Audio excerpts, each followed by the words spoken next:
Hi friends எல்லாரும் எப்படி இருக்கீங்க? இது வந்து டியூஸ்டே ஈவினிங் எடுத்த விளாக் தான். அன்னைக்கு பார்த்தீங்கன்னா, வளர்பிறை பஞ்சமி. ஸோ ஈவினிங் வந்து பூஜை இருந்தது. அதுக்கு ரெடி பண்ணிட்டுருந்தேன். இந்த விளாக்ல வந்து பூஜா ரொட்டீன் மட்டும் கவர் பண்ணியிருக்கேன். நாளைக்கு வர விளாக்ல வந்து டியூஸ்டே ஈவினிங் மீதி என்னென்ன வேலைலாம் பண்ணேன் அப்படிங்கிறத வந்து கவர் பண்ணியிருக்கேன். ஸோ பூஜைக்காக வந்துட்டு கிழங்கு ரெடி பண்ணிட்டுருந்தேன் இந்த டைம்.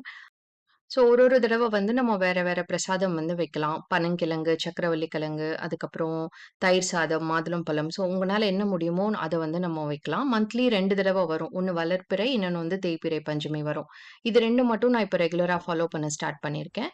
நேத்துக்கே வந்து பூஜை சாமான் எல்லாமே வெளக்கியாச்சு. இன்னைக்கு சாயந்தரம் பார்த்தீங்கன்னா, நான் பூஜை ரூம் எல்லாமே வந்து கிளீன் பண்ணி, விளக்குக்கெல்லாம் நெய் ஊத்தி, திரியெல்லாம் போட்டு ரெடி பண்ணி வச்சுட்டேன். ஸோ ஈவினிங் வந்து கிழங்கும், அதுக்கப்புறம் நாட்டு சர்க்கரை இத வச்சுட்டு பூஜா ரொட்டீன் வந்து முடிஞ்சிருச்சு எனக்கு. இந்த விளாக் பிடிச்சிருந்தா லைக் பண்ணுங்க. ஸோ நாளைக்கு வந்துட்டு இதோட கன்டினியூவேஷன் விளாக் பார்க்கலாம். தேங்க் யூ ஃபார் வாட்சிங்.